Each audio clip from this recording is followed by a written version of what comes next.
You're listening to a podcast by the Center for Action and Contemplation. To learn more, visit cac.org. Greetings. I'm Jim Finley. And I'm Kirsten Oates. Welcome to Turning to the Mystics.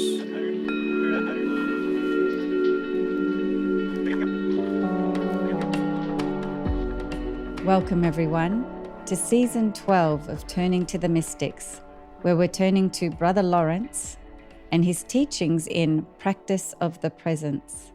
And I'm here with Jim to discuss his third session. Welcome, Jim. Yes, as always, it's a grace to be sharing these reflections. I loved this third session where you reflected on Brother Lawrence along with Teresa of Ávila and John of the Cross, and I'm looking forward to going deeper into it with you. I wanted to start with something that really struck me. You said that the awakenings the mystics talk about are very personal and unique for each of us, but we can be helped by the mystic teachers because it's subtle and hard to recognize. So this is kind of a paradox for me, Jim, where it's unique and personal, and yet, we can learn from others who have had their own unique and personal experience. Yeah, here's the way I see it. Let's say if we fall in love with someone and we love someone very, very much, it's always unique. It's our love for this love.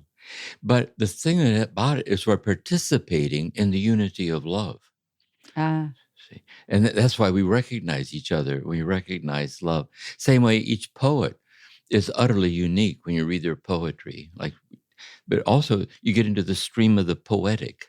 So it's an utterly unique experience of the universality of the path. Lovely. I found this session so powerful because you put these three mystics together that were in directly the same lineage that was originated by Teresa of Ávila. And so you looked at Teresa of Ávila, John of the Cross, and Brother Lawrence. And they were all members of the Discalced Carmelites that was started by Teresa of Ávila in 1562. We have looked at Teresa and John in previous seasons, but I love the way these three came together as part of the same lineage. And another thing, if we look at the whole Turning to the Mystics podcast, we see this like a polyphony of voices, like a chorus of voices that helps us to see that we're participating in that chorus by the very fact we're touched by these teachings. So that's how the lineage is handed on. So in this session, we're going to look at the life and the awakening and the teaching of these three mystics, beginning with Teresa, followed by John, and then Brother Lawrence. And what's interesting to note is Teresa was born in 1514, and she was the one that originated this order, the Discalced Carmelites. John of the Cross was born in 1542, and then Brother Lawrence came 100 years later, and he would have learned from these two previous mystics, just like we're learning from him now. So it's a beautiful way to see how a lineage unfolds and how each teacher builds on or draws from the teachers before them. That's right. And so now it's our turn. The lineage just lives in us, and it goes on and on and on that way, right? So in your talk, you went over particular aspects for each of these mystics. So you looked at their life and times, the quickenings or awakenings that they experienced, how that translated into a path, and then also how they took action in the world, what the path led them to do in the world. So I thought we'd go again through those headings, and I could ask you a few questions. We can go a little deeper on each. You did it in a beautiful poetic way, so it's fun to be able to dialogue and dig a little deeper. Yeah, Teresa was born in Ávila, this medieval kind of walled city in Spain. And as a young woman, felt called to enter the convent, the Carmelite order, which is the large convent outside the walls of the city. There, in living this life as a nun, there were already some touches of the awakening for her. She tells the story that once the sisters in the community were all caught up in some argument over something, changing their schedule or something. And while she was in prayer, she heard a voice, she heard God speaking inside of her, saying, Teresa, why are you concerned about such things? Seek me. So you can kind of see these touches happening. And for her, as she lays it out in the interior castle also, is where it really starts to happen for her is in prayer. And so she says, she imagined that the soul is like a castle made of diamond or crystal. And by the soul, she means the interiority of ourself, or even deeper, is who we are as persons created by God in the image and likeness of God. And then in the soul, then, are mansions or dwelling places like concentric circles. And each mansion is the incremental degree to which we realize God's oneness with us in the mystery of our soul. So she says some people don't even know they have a soul. They're all caught up in the external world. Then there's an event like love found, love lost, whatever it is. If my life has an outside, it must have an inside. So the first three mansions, incremental degrees of mansions, are really degrees of psychological spiritual maturity. And the door that leads to each stage has like three hinges on it. One is the door of experiential self-knowledge. The other is prayer. And the third is humility. She said, in the third mansion, psychological spiritual maturity, efficacious unto holiness, the fourth mansion begins. She said, the thing about the third mansion, it is a gift to be grounded in psychological spiritual maturity. She said, but the thing about third mansion is that reason has not yet been conquered by love. It's entirely too reasonable. And she said also about third mansion people, they do go sailing, but they're always careful to keep the shore in view. They're always circling back around to check in with their understanding of where they are in the path. So the fourth mansion begins, and this is for the mystical awakening. It starts for her. She says she's sitting in prayer, in Lectio Divina, meditation and prayer, devotional sincerity. And she uses the example that she compares the presence of God to be like water, like flowing water. And she gets the feeling that it's coming in from afar, like God's in heaven, far off. And also it flows through her own effort. She has to deal with distraction. She has to deal with half-heartedness. She's dealing with effort with this flow. And she says, while she's sitting there, there's like a subtle, amazing shift starts to happen. And she explains it. She said, imagine a basin filling with water until it overflows. But what if the basin didn't overflow but kept getting bigger and bigger and bigger? And you're sitting there and you realize that the love of God is flowing into you without effort from some unseen deep place within and beyond yourself. And as it's flowing into you, your heart's being enlarged to divine proportions. That is, your heart's being enlarged to the proportions of the infinite love that's flowing into you. And that's the awakening. That's the awakening. And so the path for her then is how to follow the path and keep leaning into these deeper mansions, like the deepening of the path to divine union. Yes. Yeah. She's so brilliant, Teresa. Just a couple of additional things about her life. She grew up wealthy, so she had some choices in her life, didn't she? And she decided she didn't want to get married. She wanted to enter the convent. And I think she was aged 20 when she entered the convent. But she's obviously a brilliant person and paid a lot of attention to the interior life of herself and others, to come up with this pathway of reaching psychological and spiritual maturity for her to even be able to kind of articulate a pathway towards that. It's really true. I love to where she says, sisters, she's about the castle of your own soul. You don't need to get anyone's permission. You can go there as often as you want. Like how to move deeply into the interiority of ourself in the presence of God. And so she's offering guidance, like how do we, what is that deepening fidelity to that? Yeah, she had a real brilliance. It's almost like, Jim, do you feel like there was a quickening in the way she was given this gift of the interior castle, the gift of how to explain it, how to experience it, how to see it? Yes. Another big thing I think is so interesting about her, she's writing this as a seventh mansion mystic. So she's a realized toward the end of her life. And she's been asked to write this book on prayer. And she starts out by saying, I don't feel up to doing this. She says, I also feel I already said it all already. She's also, my head is spinning with duties and chores and so on. So here's a seventh, whatever it means to be a seventh dimension mystic, it doesn't mean you're not bored. It doesn't mean you're not overwhelmed. It doesn't, you know what I mean? So it's in the midst of the ongoing unfolding of fragility that the light shines. I think it's a big lesson for all of us this way. That's so helpful to see. Yeah. And then she says a lovely little line. She says, but since obedience has a way of simplifying things. See, how do you obey in your heart what God's asking you to do? And it's by that obedience, it simplifies the path that moves right through in the midst of unresolved things. It's a deep insight for us too, I think, this way. And it very much reminds me of Brother Lawrence's approach to the pots and the pans. Yeah, that's exactly right. In prayer, then it overflows into all of life.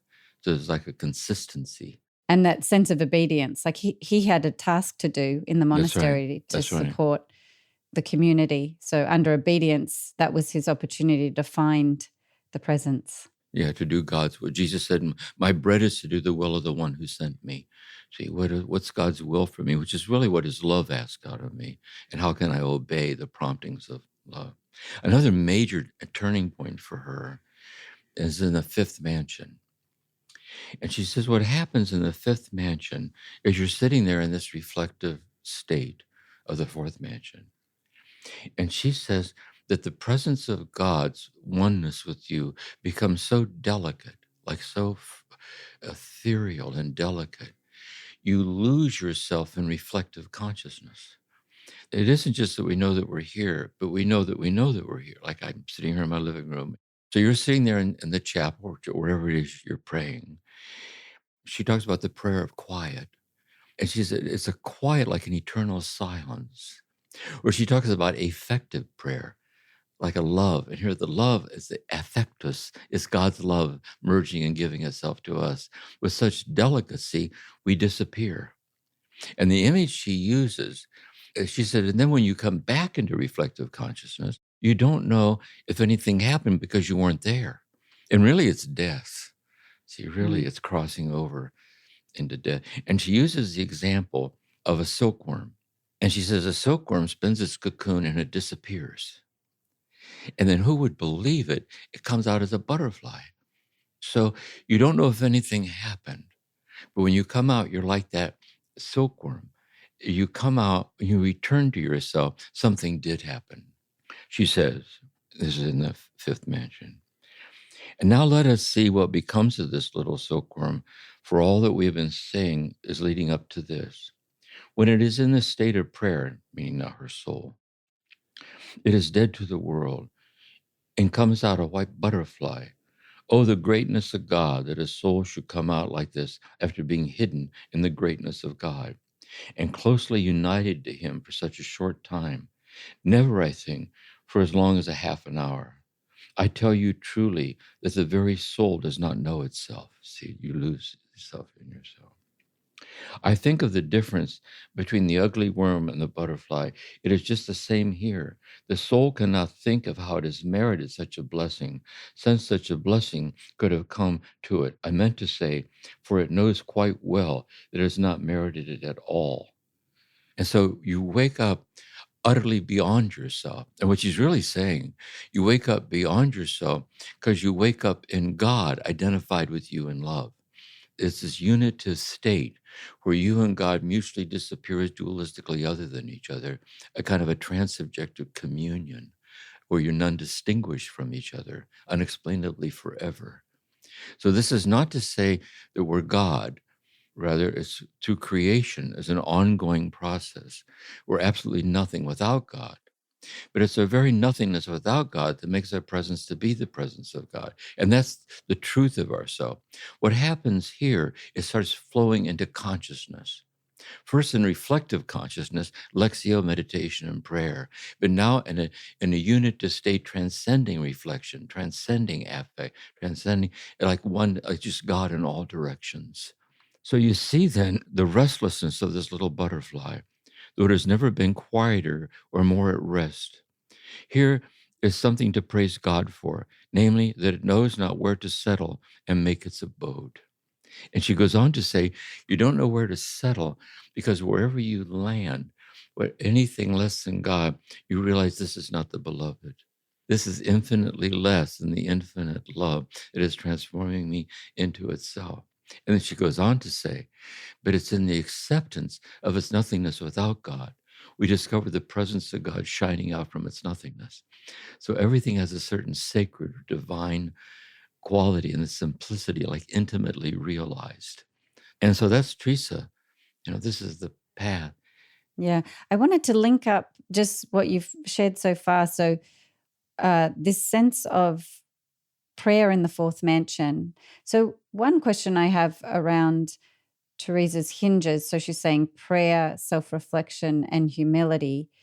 So self-reflection is obviously getting to know your own interior world and your reactivity and what gets in the way of an open-hearted, prayerful stance. This is significant, I think. Like if we were seeing her for spiritual direction. Yes. I think in a way, she's talking about something that from time to time, we're all graced with it.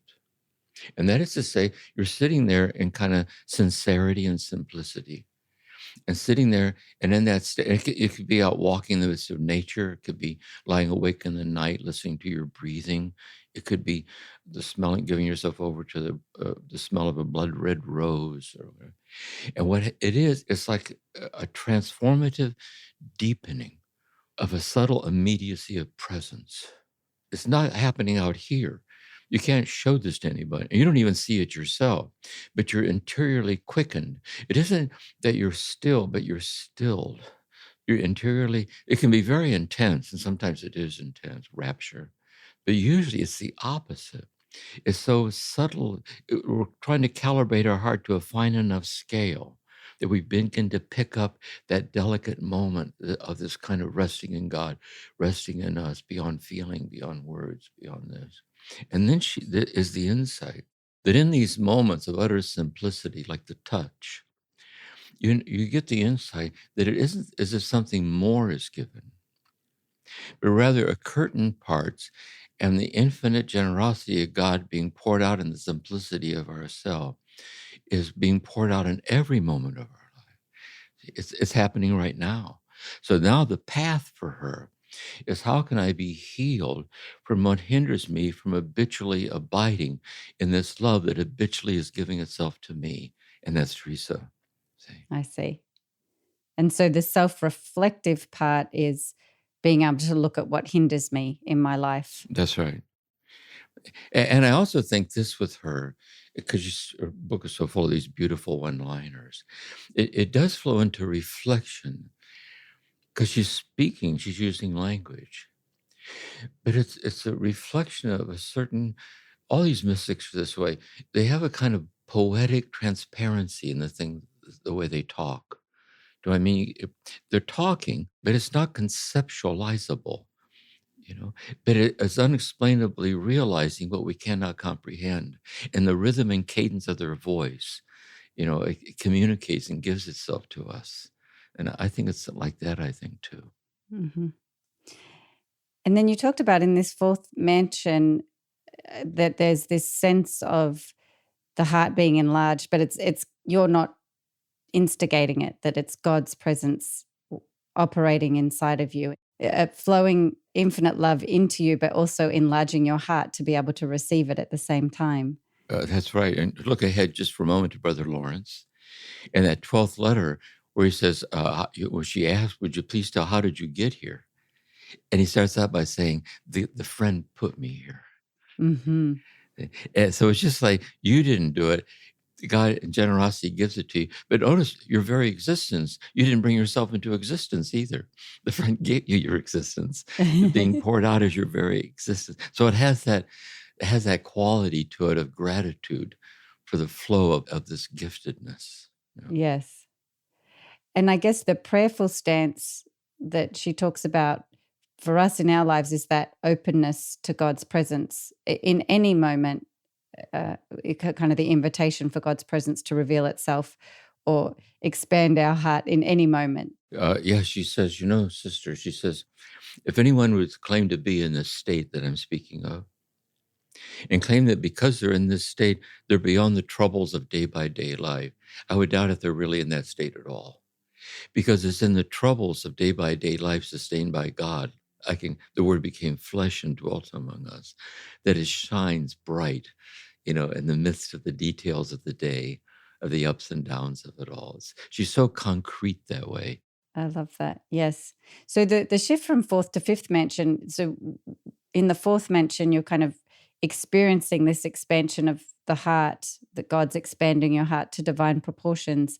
And then there's a moment in the fifth mansion where you disappear into that union, into that expanding heart. You kind of disappear into God's work of expansion. Another way she puts it, in a way, I'm thinking of Meister Eckhart, live at the rim of eternity.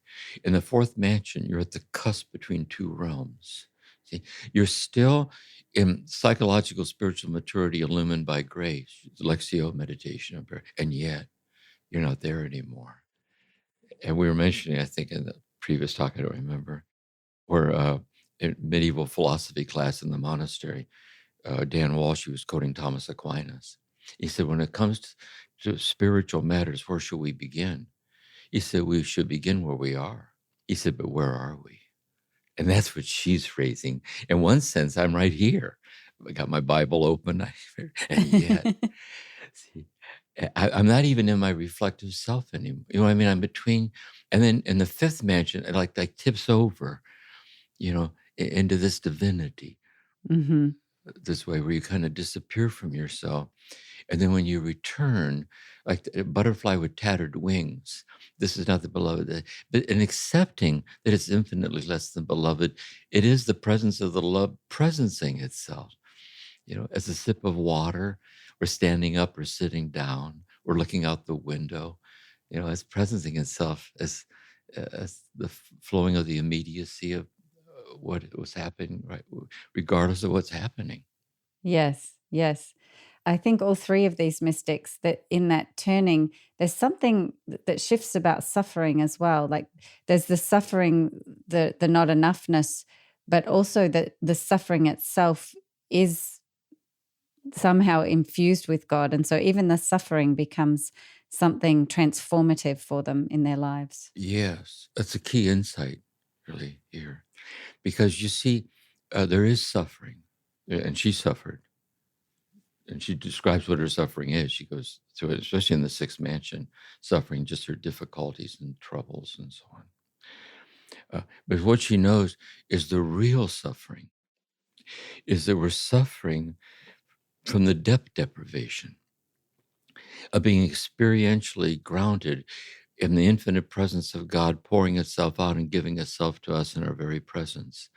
And what we're really suffering from is we're exiled from that. Yes. So in the interior life, then, we're being healed of that suffering. And what that does then, it grounds us in the day-by-day suffering.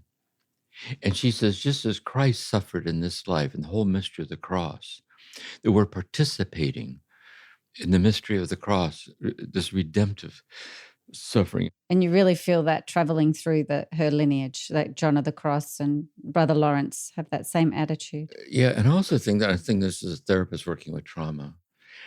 And AA too, recovery is this way. It is really true when we're traumatized that we are flooded and overwhelmed. But what's also true is when we commit ourselves to the healing process, even when we're still in the midst of the healing, we begin to experience ourselves being unexplainably sustained by a presence that's sustaining us in the midst of the unresolved. And so somehow, even though it's not yet resolved in terms of symptom reduction, it's unexplainably resolved in a kind of a fullness that isn't dependent on the outcome of symptom reduction. So that's the subtlety, I think, of the depth of sobriety and so on.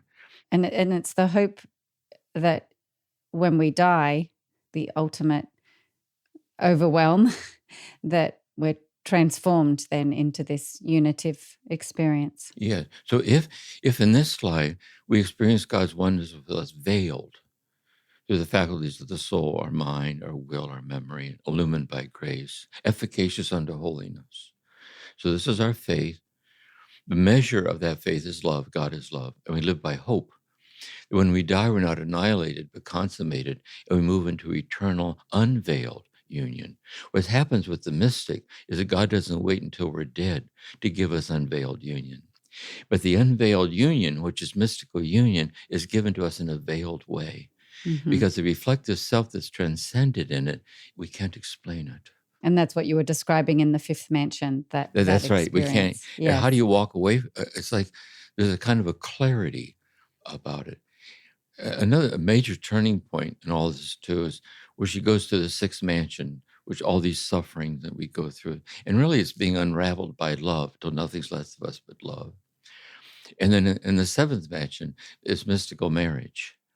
And she said, here's the difference between the sixth mansion and the seventh mansion. She said, in the sixth mansion, it's this kind of nuptial mysticism, like you're engaged to God. You and God are engaged. And in this engagement, she said, imagine two candles burning, and you touch their flames together. It becomes one flame in betrothal. But then when you're distracted, you're two flames again. So you're absorbed in the oneness. Your cell phone goes off, and it's gone. She said, it's like that. And you keep returning it. She said, what happens in the seventh mansion, the two flames become one and remain one, even in the midst of the difficulties of life itself. It never separates, like it burns with a oneness that permeates the ups and downs of of the day. And that's the seventh mansion. Amazing. I love that. The two candles finally burning together as one. Yeah. And another big thing, I think this is true for all these mystic teachers, really. Notice, because that burning beyond God, we might be saying, the mystic might be tempted to say, I'm a mystic in the making, I'm out of here. And some people do that, by the way. It can be as a flight, they seek certain experiences. But what it really does is it radicalizes our presence to the world that God so loved, he sent his only begotten son. And that's why they're writing this. They're writing this as a love offering, because this is their offering, like a sharing. And to this day, we're grateful for it. So in the seventh mansion, it is beyond the darkness of this world, but it radicalizes this. So she says, in the seventh mansion, there's only one question left for this person, is how can I be helpful? And that's doing love's work. And so there's a kind of a lovely kind of incarnate, humble, day by day divinity to things. And her work was the writing and then the reform. That's right. Of the order. Yeah. And the reform of the order was her obedience, where she felt called by God to reform the Carmelite order, to a return to simplicity, poverty, and prayer. And that's the Discalced Carmelite reform that she founded. I would also like to say this, that sometimes we get the feeling that this unfolding within us is incarnate in life's work that we're in the midst of, that we're in the midst of something. But what we're in the midst of a form of service to the community or whatever that is somehow the way we're present to the day's task is a self-incarnate fidelity to this thing incarnate in the living out of our life. That's way, Yes, that's a beautiful invitation to look at that.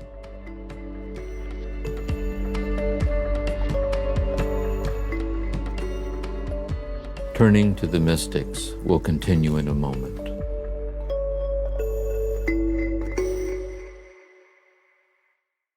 What if you could be free from the burden of your past hurts? James Finley invites you to integrate contemplative practice and 12-step spirituality to deepen your awareness of God's sustaining grace, even in moments when you feel most broken and alone. Find your way home to love in Mystical Sobriety, an online course with perpetual access to content and optional live calls with James and CAC staff. Register today at cac.org/mystical. One last thing I wanted to talk about with Teresa that I think helps all of us in looking at our own experience is, for Teresa, it seemed like she had many quickenings throughout her life. She recognized a number of quickenings, and she describes all different kinds, some with voices, some with vision, some with physical expression. That's interesting about her, that she had a number of quickenings, because for Brother Lawrence, it was that one big quickening that Yeah, but then habituated into the pots and pans. So she had many quickening, and she talks about them to locutions, and she talks about different kinds of voices, and likewise visions. So she was an ecstatic mystic, a visionary. When I was in Ávila, we were in Ávila together. When I was there years ago with Carolyn Mays, you can go into the room that she lived in the convent, into her cell, and she tells a story. She writes about this in the Life, that she's in her cell and a child comes walking right up to her in her own room. And her name in religion was Sister Teresa of Jesus. And she looks at the child and she says to the child, who are you? And he says to her, who are you? She says, I'm Teresa of the child Jesus. And he said, I'm Jesus of Teresa. Oh. That's that Wow. bond. So she had a lot of Yeah. lovely little moments like that. And then she says something very important. She calls these, she says, some people have a lot of these. She did. She says, but there's some people who don't have any, and they're holier than those who have a lot. It's a charism. It's like a calling. It's given as it's given. And that's an important, that's a key point, really. The Yes, like you divinity said at the beginning, it's unique and personal how it happens to all of us. That's right. And also with Teresa, so she entered the convent when she was 20. She was having these quickenings, I think, even before she entered the convent. And she didn't start her reform work until she was around 46, 47. So I think, like Brother Lawrence, a period to stabilize. Here's how I put it. It helps me to see it. Is in an open-ended, freewheeling way, everything's right on schedule. And so you can't push the river. It isn't as if she is going to go, then I'm going to go do this. It ripened within her. And as it ripened and unfolded, she listened to it and obeyed it. So likewise, everyone listening to this, me, you, all of us, we're in the midst of what's unfolding. But look where you are today with all of this. And look how different it is than maybe you were 5 years ago, 10 years ago. It's like qualitatively different. And God's not done with this yet. There's more unfoldings ahead. So we're always being at the crest of the wave of how do I be responsive to what's given to me now. So if I'm touched by these teachings, the very fact I'm touched by these teachings, in some way I'm on the path of which the mystics speak. And so what's it asking out of me today in the midst of my day-by-day life as I walk my walk? I think that's key, really. You're really helping us attune ourselves to that question, and also just to the confidence of being able to recognize and embrace our own sense of being quickened and awakened. Yeah. Another thing that helps me is this union that we seek. It's never other than the intimate immediacy of where we presently are in seeking it. It's right there. It isn't as if God's waiting for us to get somewhere to give us a big hug. The big hug is being unexplainably given in the middle of where we are in the midst of our longings. And I think there's reassurance in that. Yeah. I think that invites kind of taking a breath and a pause and just embracing our life where it is. A lot of people with suffering, a lot of people with joy, but you're giving us confidence that God's presence is woven through all of it. Yeah.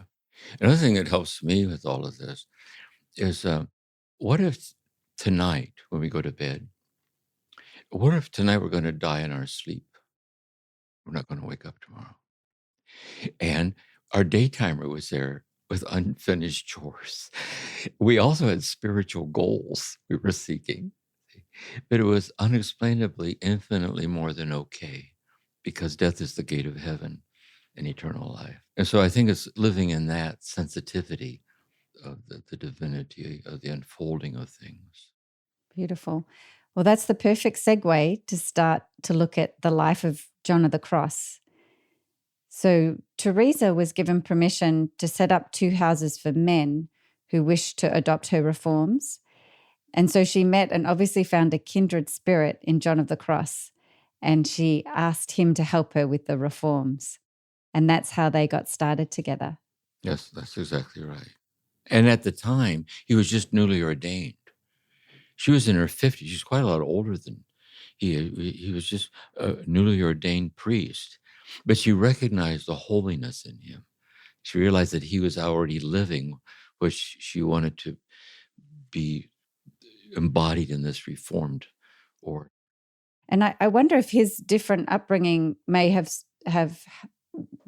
got him to that place at such a young age, because while she grew up quite wealthy, he grew up very, very poor, and his father died when he was young, and his brother may have died of malnourishment, I think I read. So he experienced a lot of suffering growing up.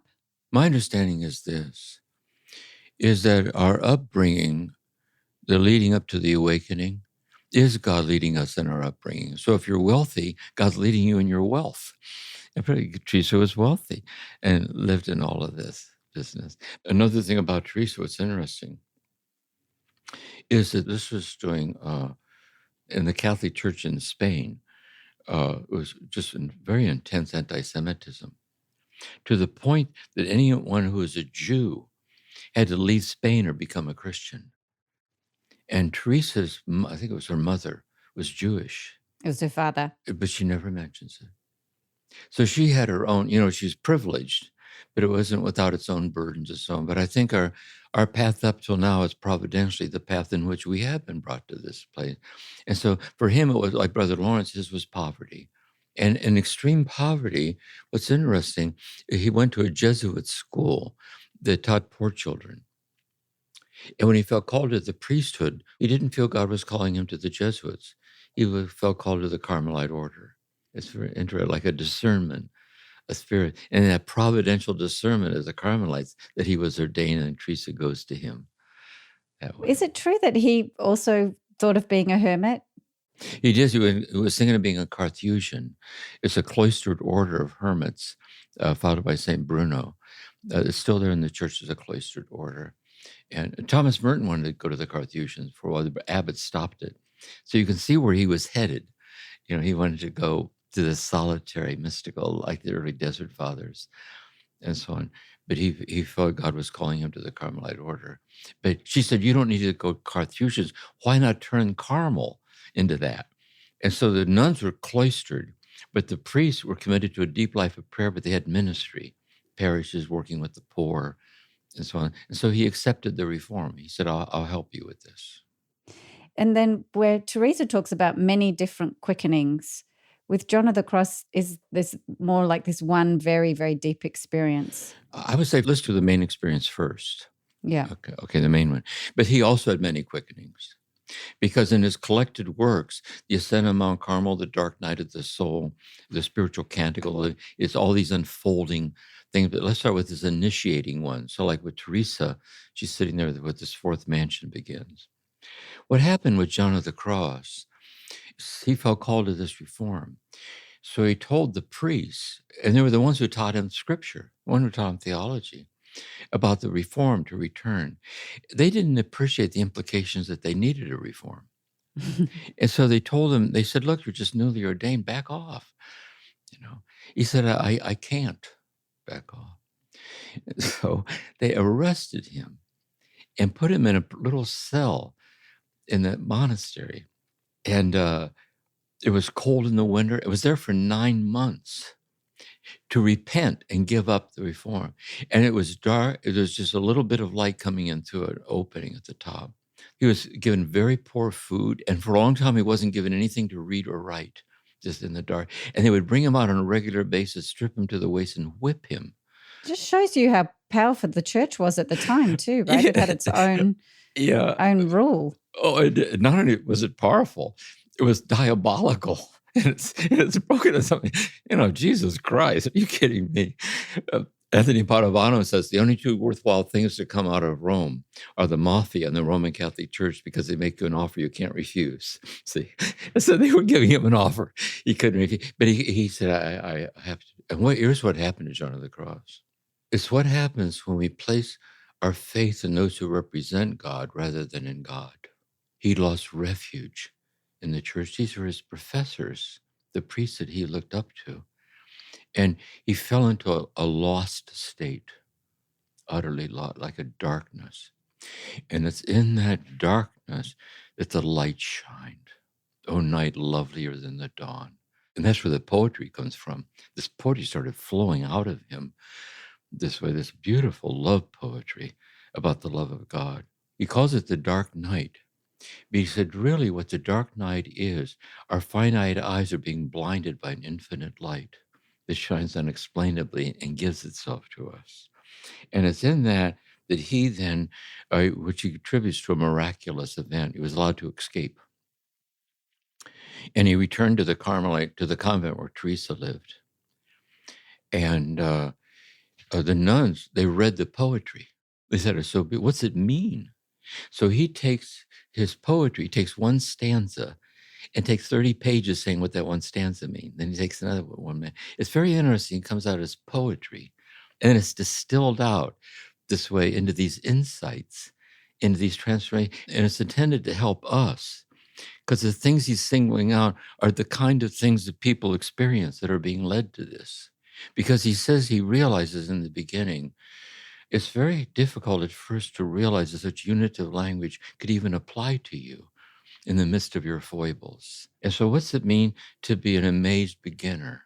And he said at midpoint, you get to a place midpoint, you don't know how to go on and you don't know how to go back because there's nothing to go back to. And God keeps you there at midpoint, and the purgative illuminative way, and then the unitive way where it crests over into union. So he marks out this arc of deepening things. And then he says, this arc then manifests itself in the way we pray.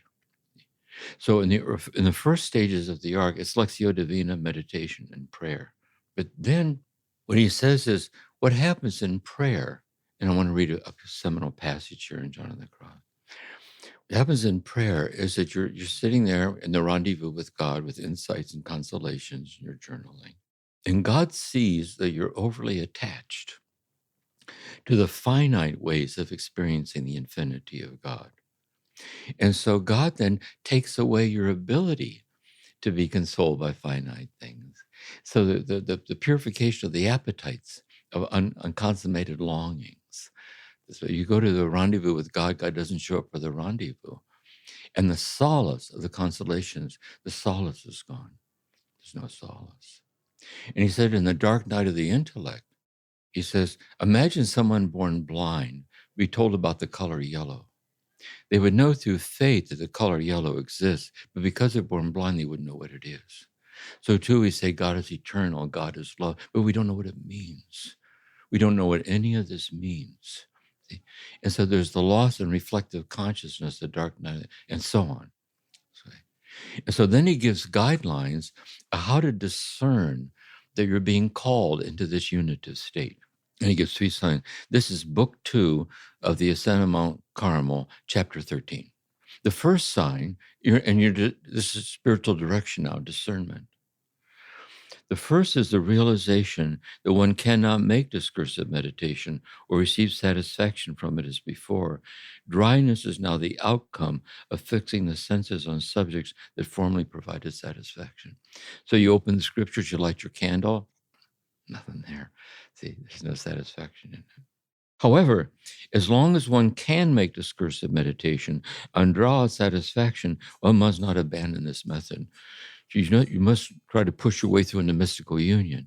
If you're receiving satisfaction, the reason you're receiving satisfaction is that's where God is.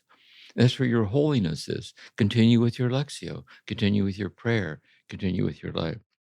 Meditation, that is discursive meditation using thoughts and images, must be discontinued only when the soul is placed in that peace and quietude to be spoken of in the third sign. The second sign is an awareness of a disinclination to fix the imagination or sense faculties or other particular objects, exterior or interior. I'm not affirming that the imagination will cease to come and go. Even in deep recollection, it wanders freely, but that the person does not want to fix it purposely on extraneous things. So you're sitting there, and it isn't as if while you sit there, it isn't as thoughts and memories and feelings rise and fall, but you're not inclined to think about a thought that arises. Because if you think about the thoughts that are arising, thought will carry you off into thinking. If you think about a memory, you'll be carried off into memory. If you're carried off into the need for consolations, or the lack of consolation, because the lack of consolations is simply the lack of what's infinitely less than what you're looking for. We may love the warm glow, But the infinite love of God's infinitely more than that warm glow. And so there's a subtle kind of shifting. You can see how delicate this is, Mm-hmm. and the need for contemplative spiritual direction, because it's hard to get your bearings, what's happening this way.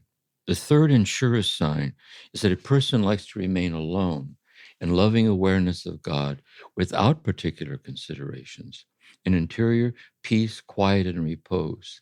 Such a one prefers to remain only in the general loving awareness and knowledge we mentioned, without any particular knowledge or understanding. So it's almost like you're daydreaming, but you're not. It's like non-thinking clarity, sustained, he says. Actually, at the beginning of this state, the loving knowledge is almost unnoticeable. There are two reasons for this. First, the loving knowledge initially is likely to be extremely subtle and delicate, almost imperceptible. Second, a person who is habituated to the exercise of meditation, discursive meditation, which is wholly sensible, hardly perceives or feels this new insensible, purely spiritual experience, which is wholly sensible, hardly perceives or feels this new insensible, purely spiritual experience. This is especially so when, through failure to understand it, one does not permit oneself to rest in it, but strives after the other more sensory experience. Although the interior peace is more abundant, the individual allows no room to experience and enjoy it. But the more habituated the person becomes to this calm, the more their experience of this general loving knowledge of God will increase. This knowledge is more enjoyable than all other things, because without the soul's labor, it affords peace, rest, savor, and delight. This way. That's John of the Cross. Wow. Yeah. Beautiful. It seems to contrast with Teresa's path a little way. And I love you going back to that where we started this whole discussion around it being very personal and unique, because where she talked about the water coming in and expanding the heart from divine proportions, he starts on the opposite side where everything's kind of drying up and you're not having any good experiences. Yeah, that's a good insight. I want to say it back. It's a big insight with them. And you can see that in different mystics too. See, for her, the mystical awakening is a quiet enrichment of the prayer, like water flowing, your heart's being enlarged to divine, and you surrender it, you let it have its way with you. For John of the Cross, it doesn't begin with an enrichment. It begins with a deprivation. But notice, I think it begins with the deprivation because it was in the deprivation in prison that he was awakened. And so God leads us as God leads us. And yet their paths merge. I mean, they had a deep bonding affinity with each other. Mm-hmm. It's almost like two sides of the same experience because, well, one side is being enriched, the other side is being deprived. It's just which side are you focusing on? That's exactly right. And by the way, the dark night of the soul in Teresa, you really see it in the sixth mansion. It goes on and on about troubles and trials and sicknesses and difficulties with the church and politics and all. She went through her own dark night. So I think we each have our share of each, the interplay of light and dark, birth and death. And we kind of trust the interplay as it uniquely is folding out in us. Yeah, that's really helpful, Jim, because I was going to ask if John's path is more for people who suffer, go through deep suffering, but yeah, it's... No. And here's another way I think to also look at it too. It isn't that you suffer, but it's a path in which the well runs dry. He also says this, he further elaborates on this. He said, maybe you're not being consoled in prayer because of things going on in your life. If you're pushing old ladies down the stairs, no wonder you can't pray. Oh, God. And he says, so he gives signs, you check in, you go, no more sinful than usual. I don't think that's it. Another thing he says about psychology, he said, maybe you have a humor in your bile or in your brain. He would say, maybe you're clinically depressed. I used to give a talk every year to training spiritual directors here on the interface of clinical depression and the dark night of the soul. Because depression is a response to loss. And if you lose the solace of God, you could see how the solace of God, if you're inclined to depression, they're quite distinct from each other, but they need to be teased out and discerned and each dealt with in its own right. It's part of the incarnational delicacy of all this, I think. Yes. Amazing that these mystics in the 16th century understood those aspects and said it in their own way at the level they understood it. It's interesting as we look at these mystics and really down through the centuries, just the stunning brilliance of the people in ages past. So it isn't like we're brighter than we used to be, we're always starting all over again. But there's a certain this kind of brightness. It's subtle and perennial and flow. That's what we're doing in these talks and these sessions. This way we're honoring the flow of this clarity in our life. The depth of that wisdom that is given and how it shines through even in the context and the level of education of the person. Yes. You know what else I think too it helps me with it is that I think contemplative spiritual direction is two people sitting together talking about what neither one can comprehend. And so what it is really, it isn't that you comprehend it, but when you listen to these teachings, it touches you. It bears witness to your own awakening heart. The reason you're touched is you're drawn to it because you're being led along this path in your own unique way. Yeah. Yes. Beautiful. So then 100 years later comes Brother Lawrence, and he would have read John of the Cross and Teresa of Ávila, and his awakening that he speaks of in his teaching is the tree, this interaction with the tree and this sense of, I guess, what Teresa's talking about in maybe the two candles coming together for a moment, and what John of the Cross is talking about also. Yeah, I want to reflect on this. One difference between Brother Lawrence and John of the Cross and Teresa is that they offer the light, and then they give examples of the kind of things that happen in that light. Yes. Brother Lawrence offers a light, doesn't give any examples. Mm-hmm. In a way, he's like T.S. Eliot, Four Quartets, when he did that, or Julian of Norwich is this way. But he's so succinct in the intuitive clarity. There's like a resonance about the intimate simplicity of what he's saying. And we sit with it. And the very fact we sit with it, we're being led that way. And I'd like to make one more distinction on what you said, the two candles burning. That's a very good way to put it, too. It could be that with the tree or Teresa, the mansion, what happens is the two candles burn as one momentarily. See, you're like a momentary mystic. But the point is, once you've had a taste of it, I think everyone has a taste of it, but then there's the desire to abide there, and that's the path. So he has the presence of God, but to practice the presence of God. So Teresa has her awakening, but how do you live in fidelity to keep surrendering to the awakening, that it might have its way with you, transforming you into itself forever? And that's the affinity, I think, between them. Yes, yes. And so after this experience, like you said, maybe the sixth mention, the candles come together, but they separate. And then you see the years of Brother Lawrence trying to find his place in the world and trying to find his kind of path for his life. And then he finally lands in the monastery, in the lineage of Teresa and John of the Cross. And he translates his longing for that sense of God's presence, or his fidelity to what he was given with the tree, into this practice of the presence. That's it right. manifests that way in him. It really does. And again, the point being is, for each person listening to this, see that lesson in their life, how has it come to pass that you've become the person who's able to be touched by these? Is it not so, therefore? It wasn't always like this for you. You're on a path not of your own making. And maybe it's a path with a lot of cul-de-sacs in it. A lot of places that didn't go, but everyone had a lesson. Every little misstep was part of the path itself. It has brought you right to this place. Yeah, you're right. It has that feel to it. Mm-hmm. One thing that is similar with all three of these mystics, and I think most of the mystics we've studied, is that when it came to the time of their death, they were almost translucent. They were ready for their death. They were accepting of that and in a way looking forward to it. Yes, let's talk about that.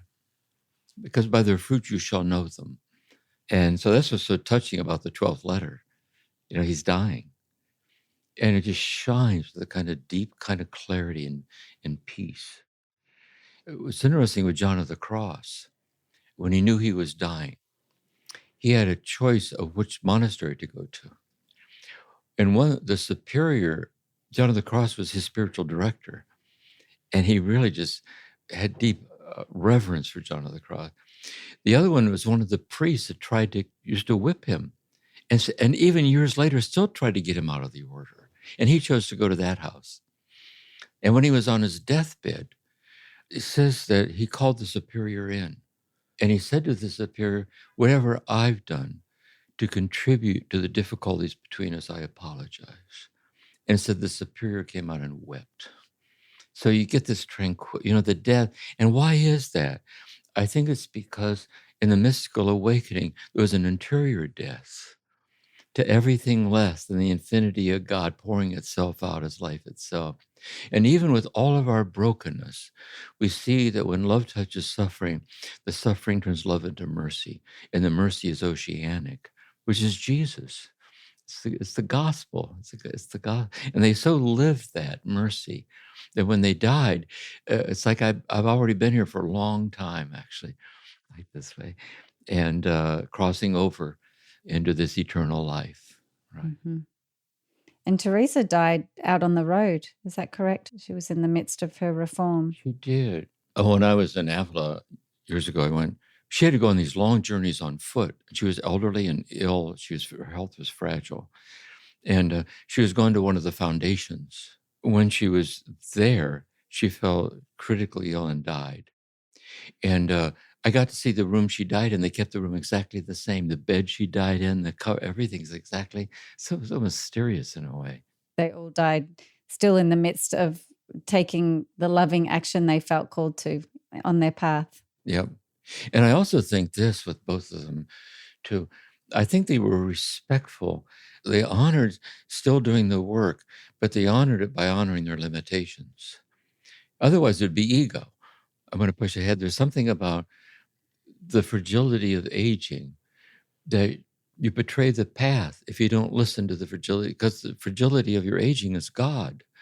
And if you don't honor it, you're betraying everything that the teaching teaches. And so you go on as best you can in the midst of the increasing fragilities this way. And there's a certain holiness about that, I think. And Brother Lawrence had to give up cooking and switch to fixing the sandals because he could sit down. And yeah. Yes, it wasn't as taxing. And then his leg became quite disabled in the end, didn't he? Quite in a lot of pain. And he had the wound in his leg all of his life. The pain was always there. And notice this also when he couldn't cook anymore because it's arduous. Notice just as he saw the presence of God shining out from the presence of the tree, he saw the presence of God shining out from the pots and the pans.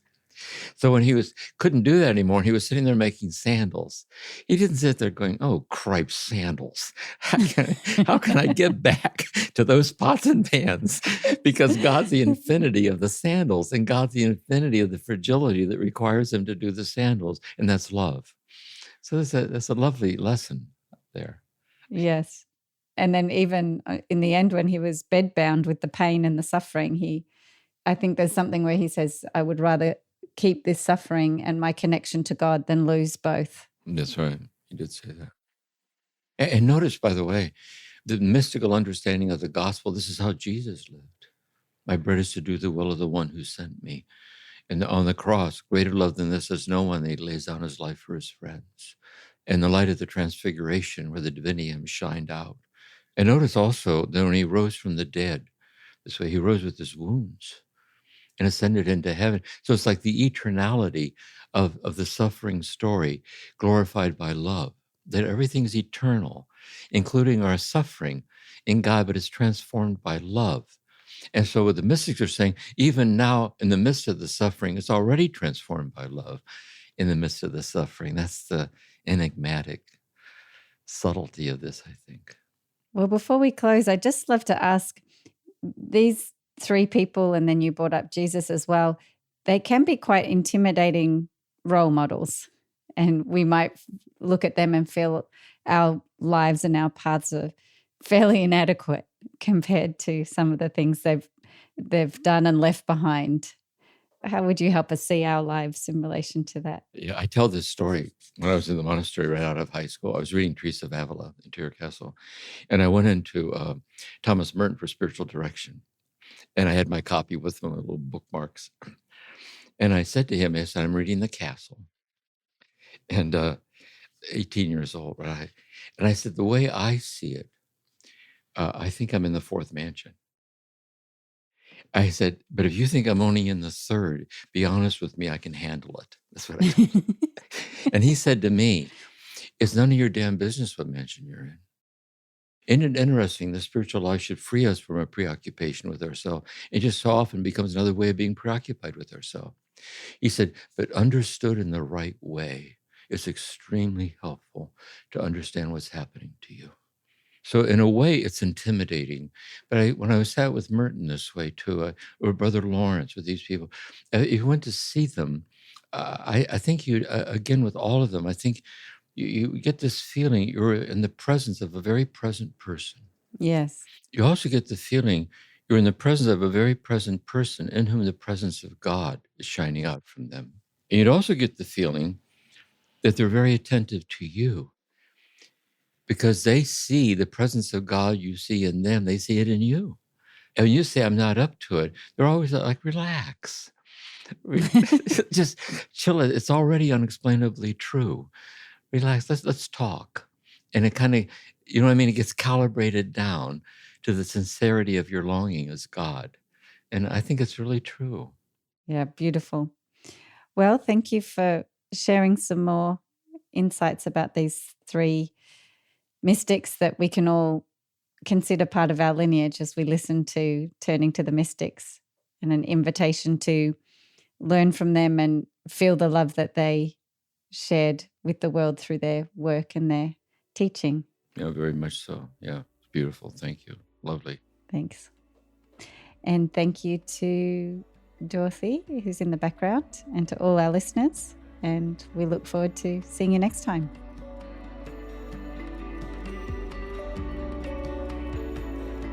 Thank you for listening to this episode of Turning to the Mystics, a podcast created by the Center for Action and Contemplation. We're planning to do episodes that answer your questions. So if you have a question, please email us at podcasts@cac.org or send us a voicemail. All this information can be found in the show notes. We'll see you again soon.